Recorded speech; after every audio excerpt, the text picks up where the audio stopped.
ये है Lexus NX 350h जिसका आज हम करने वाले हैं प्रॉपर वाला mileage test tank to tank method से। लेकिन माइलेज टेस्ट शुरू करने से पहले मैं आपको इसका एक काफ़ी इंप्रेसिव और कूल फीचर दिखाना चाहता हूँ, जो है इसके ये डोर हैंडल्स, जिनको अगर आप नोट करो तो दिखने में काफ़ी नॉर्मल लग रहे होंगे, लेकिन इनको आप पुल नहीं कर सकते।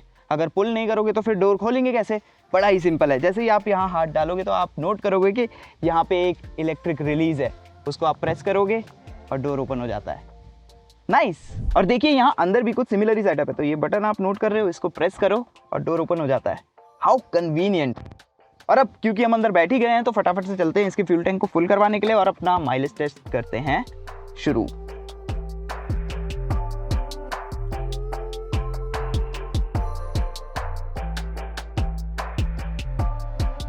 हाँ जी, तो फ्यूल टैंक को हमने फुल करा लिया है, ट्रिप मीटर को रीसेट कर दिया है और सबसे पहले हम निकल चुके हैं सबसे डिफिकल्ट लूप, सिटी लूप को कंप्लीट करने के लिए। ऑलरेडी हमें ड्राइव करते हुए 1 घंटा 8 मिनट हो चुके हैं, जिसमें हमने 19 पॉइंट समथिंग किलोमीटर्स कवर कर लिए हैं। एवरेज स्पीड चल रही है 17 किलोमीटर्स पर आवर की और एवरेज एफिशिएंसी इंडिकेट हो रही है अभी 14.6 किलोमीटर्स पर लीटर की। नाउ ये रियल वर्ल्ड में कितना देगी वो तो हमें रिफ्यूल कराने के बाद पता चलेगा, जिसके लिए हमें सिटी लूप कंप्लीट करना पड़ेगा, जिसमें अभी हमें 1.5 घंटा और लगेगा। और क्योंकि मैं 1.5 घंटा आप लोगों को बोर नहीं करना चाहता, तो क्यों ना हम लोग मीन टाइम में जो इसके इंप्रेसिव कूल फीचर्स हैं उनको कंटिन्यू करें।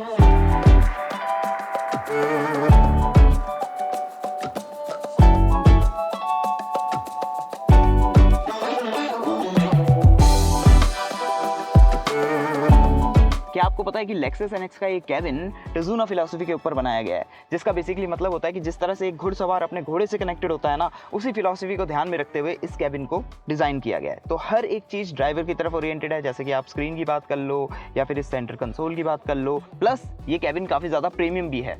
ऊपर यहाँ डैशबोर्ड पे आपको सॉफ्ट टच मिलता है, स्टीयरिंग का लेदर आपको अच्छा लगेगा, थोड़ा सा आपको ओपन पोर वुड भी दिया हुआ है और ये सीट्स भी काफी ज्यादा कंफर्टेबल और सपोर्टिव है। मूविंग ऑन, ये कैबिन प्रीमियम होने के साथ साथ काफी ज्यादा फीचर लोडेड भी है। तो आपको बड़ी सी टच स्क्रीन मिलती है wireless Apple CarPlay Android auto के साथ, इसका रिस्पॉन्स अच्छा है, साथ में आपको इनबिल्ट मैप्स भी मिलते हैं। इसको कॉम्प्लीमेंट करता है मार्क एंड लेविंसन का साउंड सिस्टम। ड्राइवर के लिए डिजिटल ड्राइवर डिस्प्ले है, आपको एक हेड्स अप डिस्प्ले भी मिलता है, आपको बड़ी सी पैनोरामिक सनरूफ मिलती है। फ्रंट की दोनों ही सीट्स पावर्ड है, वेंटिलेटेड है और हाँ, ड्राइवर सीट पे आपको 3 मेमोरी सेटिंग्स भी मिलती हैं। और मेरा पर्सनल फेवरेट, इसके स्टीयरिंग को आप पावर एडजस्ट कर सकते हो। वायरलेस चार्जर आपको मिलता है, जिसको आप ऐसे स्लाइड करके छुपा भी सकते हो और नीचे आपको और स्टोरेज मिलती है। और जरा एक बार इसके इस छोटे से गियर सिलेक्टर को देखो, जिसको आप बेसिकली ऐसे करके अपनी ड्राइव को सिलेक्ट कर सकते हो। और इससे याद आया, आपको इसमें एक बढ़िया सा 360 डिग्री कैमरा भी मिलता है, जिसकी क्वालिटी एक्चुअली काफी अच्छी है। और बाकी सारे फीचर्स आप इस लिस्ट में नोट कर सकते हैं।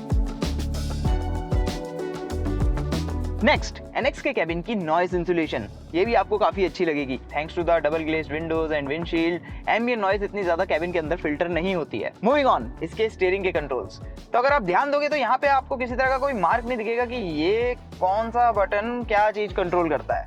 रीजन, ये कॉम्बिनेशन वाले कंट्रोल्स हैं, जिनको आप इस बटन को दबा करके चेंज कर सकते हो। फॉर एग्जाम्पल, अभी जो ये बटन है ये मीडिया के कंट्रोल्स पे है और अब ये AC के टेम्परेचर के कंट्रोल्स पे हो गए। आई नो आप लोग सोच रहे होंगे कि ये सब बातें मुझे कैसे पता चल रही है जब यहाँ पे कुछ चीज मार्क ही नहीं है। तो और यहीं पे आता है Lexus टच। तो देखिए, जो हेड्स अप डिस्प्ले है और जो आपका यहाँ डिजिटल ड्राइवर डिस्प्ले है, जब भी आप इस पे अपनी फिंगर को हॉवर करोगे तो ये इंडिकेट करता है कि आपने कौन से बटन के ऊपर फिंगर रखी हुई है और आप क्या चीज प्रेस करने वाले हो। I like it. और लीजिए, रेड लाइट आ गई, बहुत सारा ट्रैफिक है। But the good thing is कि हम किसी भी तरह का फ्यूल यूज नहीं कर रहे हैं, क्योंकि अभी ये गाड़ी EV मोड में है और AC चल रहा है, एकदम कैबिन कूल हो रहा है। ये एक बहुत बड़ा पॉइंट है, जिस वजह से आज के टाइम पे काफी लोग ये कह रहे हैं कि hybrid is the new diesel, क्योंकि हाइब्रिड पावर ट्रेन बेसिकली वो दोनों चीजें जो डीजल ऑफर करता है ना, वो आपको काइंड ऑफ ऑफर कर देते हैं। For example, hybrid power train low revs पे इंजन को असिस्ट प्रोवाइड करती है, जिस वजह से आपकी पिकअप परफॉर्मेंस या ये कहूँ कि स्लो स्पीड्स पे एक्सेलरेशन इंप्रूव होती है। और जैसा मैंने बताया कि जब आप ट्रैफिक लाइट में होगे या बहुत ही घनिष्ठ ट्रैफिक में होगे तो वहाँ पे फ्यूल कंजर्व करने में भी हेल्प करती है। सो या आई फील कि ये कहना गलत नहीं है कि petrol hybrid is the new diesel, specially given the situation जो अभी हाल फिलहाल मार्केट में चल रही है। कब डीजल के ऊपर क्या कार्रवाई हो जाए कुछ पता नहीं है। विच मीन्स फ्यूचर के हिसाब से हाइब्रिड ज्यादा सेफर इन्वेस्टमेंट है। और उसमें भी जो टोयोटा और Lexus की हाइब्रिड पावर ट्रेन्स हैं, ये इंडस्ट्री में वन ऑफ द बेस्ट है। और लीजिए, इसी के साथ ओवर होता है हमारा सिटी लूप, जिसको कंप्लीट करने में हमें ऑलमोस्ट 2 घंटे 40 मिनट का समय लगा।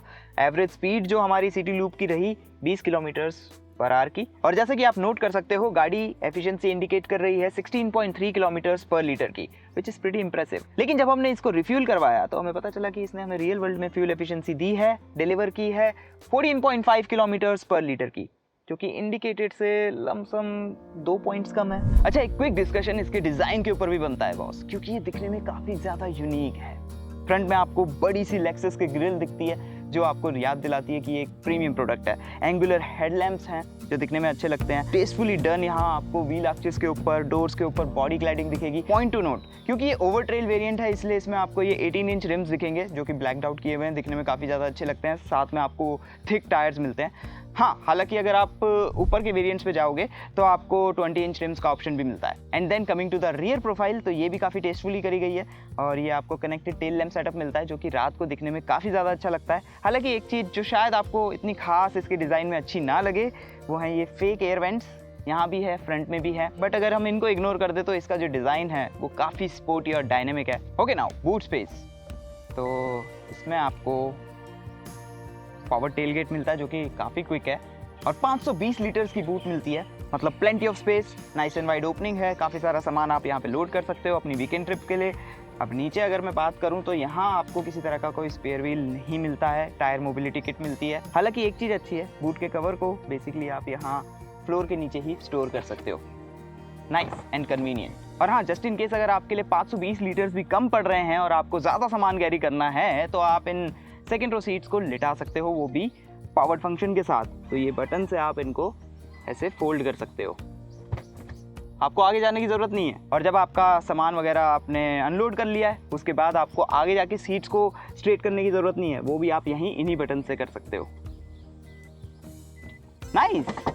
मूविंग ऑन, क्योंकि फ्यूल टैंक फुल था तो इसके ट्रिप मीटर को दोबारा से रीसेट करके हम लोगों ने अपना हाईवे लूप भी चालू कर दिया है। और ऑलरेडी हमें लगभग 20 मिनट इसको ड्राइव करते हुए हो चुके हैं हाईवे पे, और हमने कवर कर लिए हैं 26 किलोमीटर्स ऑलमोस्ट, जिसके लिए हमारी एवरेज स्पीड चल रही है 73 किलोमीटर्स पर आवर की, विच इज़ प्रीटी गुड। और एवरेज एफिशिएंसी भी आप लोग नोट कर सकते हो, 16 किलोमीटर्स पर लीटर की अभी इंडिकेट हो रही है। अगेन काफ़ी इंप्रेसिव फिगर्स हैं, लेकिन जैसा कि हमने नोट किया, सिटी लूप में जो रियल वर्ल्ड एफिशिएंसी है और इंडिकेटेड एफिशिएंसी है, दोनों में काफी ज्यादा डिफरेंस था, which means it is too soon to say anything right now. और वैसे भी अभी तो हाईवे पे हमें काफी सारे किलोमीटर्स कवर करने हैं, तो क्यों ना इन द मीन टाइम आइए इसके कुछ ऐसे फीचर्स भी डिस्कस कर लेते हैं जो आपको थोड़े से नॉट सो गुड लगेंगे, जो इम्प्रूव हो सकते थे, थोड़े से अनोइंग लगेंगे। डिस्कस करते हैं। और सबसे पहली चीज जो आपको इस कैबिन में अनोइंग लगेगी, फिजिकल बटन्स बहुत ज़्यादा कम है, जिस वजह से यस, ये कैबिन काफ़ी ज़्यादा प्रीमियम दिखता है, मिनिमलिस्ट दिखता है, डीक्लटर्ड दिखता है, लेकिन रिजल्ट ये होता है कि आपको हर एक चीज़ स्क्रीन के थ्रू कंट्रोल करनी पड़ती है। चाहे आप बात करो अपनी गाड़ी से रिलेटेड किसी भी सेटिंग की, जैसे कि आपके ड्राइव मोड्स हो गए, एडैस के कंट्रोल्स हो गए, एंड मोस्ट इंपॉर्टेंटली आपके क्लाइमेट की सेटिंग हो गई। यस, आपको टेम्परेचर वगैरह सेट करने के लिए यहाँ पे डायल्स दिए हुए हैं, विच इज़ नाइस, लेकिन ब्लोअर की सेटिंग करनी हो या फिर और कोई सेटिंग करनी हो रिलेटेड टू द क्लाइमेट, आपको स्क्रीन के थ्रू ही करनी पड़ती है, और ये अनोइंग तो है ही है, साथ में थोड़ा सा डिस्ट्रैक्टिंग भी है। मूविंग ऑन, नेक्स्ट चीज़ जो आपको इतनी पसंद नहीं आएगी, इसका ये एनर्जी फ्लो डायग्राम। सबसे पहले तो ये मेन्यूज़ में डीप जाके है, और जब आप इसको ओपन कर भी लेते हो तो ये आपको ऐसा लगेगा कि किसी बच्चे ने डिज़ाइन किया है। It's not at all Lexus level, better animations होनी चाहिए थी। भले ही इसकी सेकंड रो सीट में आपको कंफर्ट और स्पेस वाइज किसी तरह की कोई कंप्लेंट नहीं होगी, काफ़ी कंफर्टेबल सीट्स हैं, और स्पेस भी, चाहे आप हेडरूम की बात करो, नी रूम की बात करो, लेग रूम की बात करो, या अंडर थाई सपोर्ट की बात करो, काफ़ी अच्छा मिलता है। हाँ, आप इनके रिक्लाइन को भी थोड़ा सा एडजस्ट कर सकते हो। लेकिन यहाँ पे एक चीज़ जो आप डेफिनेटली मिस करोगे, आपके लिए अलग से क्लाइमेट कंट्रोल, क्योंकि इस कैबिन में आपको ड्यूल जोन क्लाइमेट कंट्रोल मिलता है। तो बेसिकली फ्रंट के दोनों ही बंदे अपने हिसाब से सेट कर सकते हैं अपने लिए टेम्परेचर, लेकिन आप नहीं कर सकते। एंड गिवन दैट कि ये इतनी महंगी गाड़ी है, एंड चांसेस आर कि आप यहाँ सेकंड रो सीट में बैठोगे, सेकंड रो के लिए अलग से क्लाइमेट जोन होना चाहिए था। भले ही 4 जोन ना होता, 3 जोन तो एटलीस्ट होना चाहिए था। और हाँ, यहाँ आपको विंडोज में किसी तरह के ब्लाइंड्स भी नहीं मिलते हैं। Welcome back to the mileage test. और स्टेटस अपडेट ये है कि हमने ऑलमोस्ट 90 किलोमीटर्स कवर कर लिए हैं, एंड आई फील कि ये सही टाइम है कि हम थोड़ा सा इसके ड्राइव के बारे में डिस्कशन कर लें। क्या कहते हैं आप लोग? तो सबसे पहली चीज़ जो आप फील करोगे इसको ड्राइव करते हुए, कि इसकी राइड आपको बहुत अच्छी लगेगी।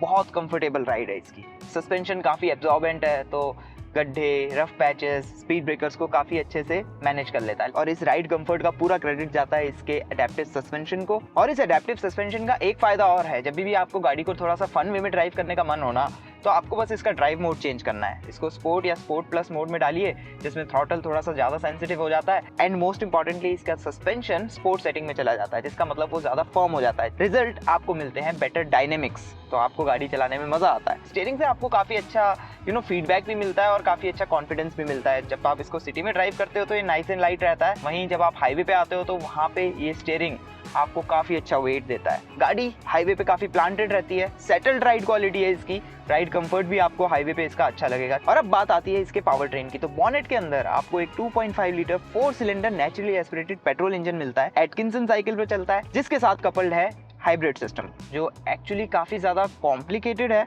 लेकिन ईजी टू अंडरस्टैंड भी है। बट अगर आप चाहते हो कि इसके ऊपर मैं एक एक्सप्लेनर वीडियो बनाऊं तो let me know in the comment section. Plus rear axle पे भी आपको एक मोटर मिलती है जो इतनी ज़्यादा पावर डेवलप नहीं करती है, और मोस्टली इसमें जो आपको बायस मिलेगा वो 80% पावर जो है फ्रंट पे जाती है और 20% रियर पे जाती है, और वो भी तब जाती है जब सिचुएशन थोड़ी सी ट्रिकी हो जाती है या फिर सिस्टम कहीं पे थोड़ी सी स्लिप या लॉस ऑफ ट्रैक्शन डिटेक्ट करता है। तो मैं ये नहीं कहूँगा कि ये proper all wheel drive system है, लेकिन इससे फायदा ये होता है कि गाड़ी आपको काफ़ी अच्छी ग्रिप प्रोवाइड करती है। Now coming to the performance, और ये काफ़ी इंटरेस्टिंग पॉइंट है। देखिए, क्योंकि ये एक हाइब्रिड है इसलिए काफ़ी लोग ये अज्यूम कर लेते हैं कि क्या ही परफॉर्मेंस ये डिलीवर करती होगी, और ये अजम्पशन एक्चुअली बहुत ज़्यादा गलत है, क्योंकि NX 350H all wheel drive 0 to 100 तक की स्प्रिंट 7.7 सेकंड्स में लगा सकती है। हालांकि एक चीज़ जो आपको कमी लगेगी वो है इसके इंजन की पावर डिलीवरी। देखिए, क्योंकि ये एटकिंसन साइकिल के ऊपर बेस्ड है, किसी तरह का टर्बो नहीं है, एज अ रिजल्ट इसके इंजन से आपको वो पंचियर पावर डिलीवरी नहीं मिलती है जो कि आपको most of the German cars में मिलती है। अब सवाल ये उठेगा कि क्या ये एक बुरी बात है? वेल, ऑनेस्टली ऐसा कुछ नहीं है। देखिए, कुछ लोगों को पंचियर पावर डिलीवरी पसंद होती है, तो कुछ लोग ऐसे भी होते हैं जिनको काम एंड रिलैक्स वे में ड्राइव करना गाड़ी को पसंद होता है, और ये गाड़ी आपको कामली और रिलैक्स वे में ड्राइव करने के लिए मोटिवेट करती है, and that is not a bad thing at all. हाँ, ये है कि जब आप थोड़ा सा इसको पुश करने की कोशिश करोगे, जैसा मैं ऑलरेडी एक्सप्लेन कर चुका हूँ, कि आपको पंचियर परफॉर्मेंस तो नहीं मिलेगी, साथ में जो इसका गियर बॉक्स है, क्योंकि इसमें आपको ECVT गियर बॉक्स मिलता है जो काइंड ऑफ CVT जैसा ही परफॉर्म करता है, तो वो जो रबर बैंड इफेक्ट है ना, वो कहीं ना कहीं आपको फील होगा। हालांकि इतना प्रोमिनेंटली फील नहीं होता है। एज अ रिजल्ट जब आप हाईवे पे किसी को ओवरटेक करोगे तो ये बड़े प्यार से कर लेती है, या पीस ऑफ केक। हाँ, लेकिन एक बात है, हाई स्पीड पे क्रूज करते टाइम या फिर जब आप थोड़ा सा इंजन को पुश करोगे तो इंजन थोड़ा सा नॉइजी होने लगता है, केबिन में इसकी आवाज़ फिल्टर होती है, बट ऑनेस्टली ये किसी तरह की रफ साउंड नहीं है, ऐसी साउंड नहीं है जो कि आपको इरिटेट करेगी। इन शॉर्ट मैं ये कहना चाह रहा हूँ कि आप सिटी में चाहे इसके साथ अपना डेली कम्यूट करोगे या फिर हाईवे पे इसको क्रूज करो, आपको ये कहीं भी अंडर पावर तो फील नहीं होने वाली है। इस चीज़ के लिए तो आप निश्चिंत रह सकते हैं। ब्रेक पेडल का फील भी आपको अच्छा लगेगा।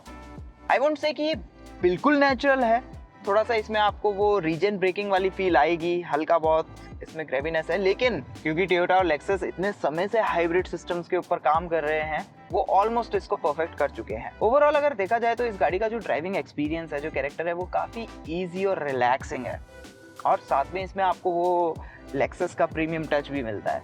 एज अ रिजल्ट अगर मैं पर्सनली अपनी बात करूं तो इस गाड़ी को चाहे मैं ट्रैफिक में ड्राइव कर रहा हूं या फिर हाईवे पे इसके साथ क्रूज कर रहा हूं, मुझे काफ़ी मज़ा आता है इसको ड्राइव करने में, और ना एक क्रेविंग सी होती है कि इस गाड़ी को मैं थोड़ा और ड्राइव करूँ, थोड़ा और ड्राइव कर लूँ। और लीजिए, इसी के साथ हम लोग ऑलमोस्ट पेट्रोल पंप पे पहुंच गए हैं, तो फटाफट से रिफ्यूल करा करके देखते हैं कि इसने हमें क्या फ्यूल एफिशिएंसी दी है रियल वर्ल्ड में। और यही फाइंड आउट करने के लिए हमने अपना हाईवे लूप कंप्लीट कर लिया ऑलमोस्ट 118 किलोमीटर के साथ, with an average speed of 56 kilometre per hour. Average efficiency indicate हो रही है 18.7 किलोमीटर पर लीटर की, विच इज क्वाइट इंप्रेसिव। लेकिन जब हमने इसको रिफ्यूल करवाया और टैंक को फुल करवाया एकदम ऊपर तक, तो हमने फाइंड आउट किया कि इसने हमें रियल वर्ल्ड में फ्यूल एफिशिएंसी डिलीवर की है 17.22 किलोमीटर पर लीटर की, जो यस काफ़ी इंप्रेसिव है, लेकिन अगेन जो इंडिकेट हुई थी और जो रियल वर्ल्ड में आई है उसमें डिफरेंस है। हालांकि अगर मैं इन फिगर्स को कंपेयर करूं जो सिटी लूप में हमें फिगर्स मिले थे उनसे, तो जो हमें हाईवे पे डिफरेंस देखने को मिल रहा है ना इंडिकेटेड और रियल वर्ल्ड के बीच में, वो सिटी के कंपेयर में कम है। और अब क्विकली इसको समराइज भी कर लेते हैं। तो जैसा मैं ऑलरेडी एक्सप्लेन कर चुका हूँ आपको, स्टीयरिंग का फीडबैक, स्टीयरिंग का फील अच्छा लगेगा, गाड़ी का जो कैरेक्टर है वो काफ़ी रिलैक्सिंग है, काम है, राइड क्वालिटी, राइड कंफर्ट, उससे आपको किसी तरह की कोई शिकायत नहीं होगी, काफ़ी अच्छी है। सीट्स आपको अच्छी लगेगी, कंफर्टेबल है, सपोर्टिव है, इंटीरियर आपको अच्छा लगेगा, काफ़ी प्रीमियम है, ज़रूरत के काम के सारे फीचर्स ऑलमोस्ट आपको यहाँ पे मिलते हैं। बस वो मल्टी जोन क्लाइमेट कंट्रोल छोड़ के, जैसा मैं बता चुका हूँ कि ड्यूल जोन ही मिलता है, एक जोन या 2 जोन और एक्स्ट्रा होते तो बेटर होता। और फ्यूल एफिशिएंसी तो हमने आपको निकाल के बताई दी, 17 हाईवे पे, 14 आपको सिटी में ये डिलीवर कर देगी, thanks to the very complex, very sophisticated लेकिन easy to understand hybrid system, जिसके ऊपर अगर आपको एक्सप्लेनर वीडियो चाहिए तो दोबारा से याद दिला दूं कि यस लिख दीजिए कमेंट सेक्शन में जाकर के। इसके जो एक्स-शोरूम प्राइजेस हैं 67.60 लाख रुपीस से शुरू होते हैं और 74.50 लाख रुपीस तक जाते हैं। अब अगर आप इसको कंपेयर करो जो इसके राइवल्स हैं जैसे कि BMW X3 हो गई, मर्सिडीज GLC हो गई, इन दोनों से तो ये सस्ते से ही शुरू होती है, लेकिन प्राइस वाइज कहीं ना कहीं ये Audi Q5 को टक्कर देती है, जिसका मतलब एक और ग्रीन टिक मिल गया आपको। बजट आपका समवेयर अराउंड जो इसका प्राइस पॉइंट है 75 लाख रुपीस के आसपास है और आपको एक ऐसी गाड़ी चाहिए जो आपको काफ़ी अच्छी फ्यूल एफिशिएंसी डिलीवर कर सके और आप डीजल की तरफ नहीं जाना चाहते हो तो डेफिनेटली Lexus NX 350h आपकी शॉर्टलिस्ट में होनी चाहिए। एंड दैट्स इट, इस वीडियो में सिर्फ इतना ही। अब आप लोगों की बारी है, आप लोग बताइए हमें कमेंट सेक्शन में जाके कि Lexus NX 350h all wheel drive आप लोगों को कैसी लगी। अच्छा, एक अपडेट, जस्ट मेक श्योर कि अगर वीडियो आपको अच्छी लगी है तो लाइक तो आप करिए, साथ में ना वो नीचे कमेंट सेक्शन में अगर आप जाओगे तो आपको हाइप बटन दिखेगा, वो भी प्रेस कर दीजिएगा, उससे भी बहुत ज़्यादा हेल्प मिलेगी। एंड बाकी तो ड्रिल आपको पता ही है, आगे की वीडियोस देखिए यहाँ पे क्लिक करके, इस वीडियो को शेयर करिए अपने दोस्तों के साथ, रिलेटिव्स के साथ, उनसे भी सब्सक्राइब करवाइए, खुद भी सब्सक्राइब करिए और thanks for watching, see you next time.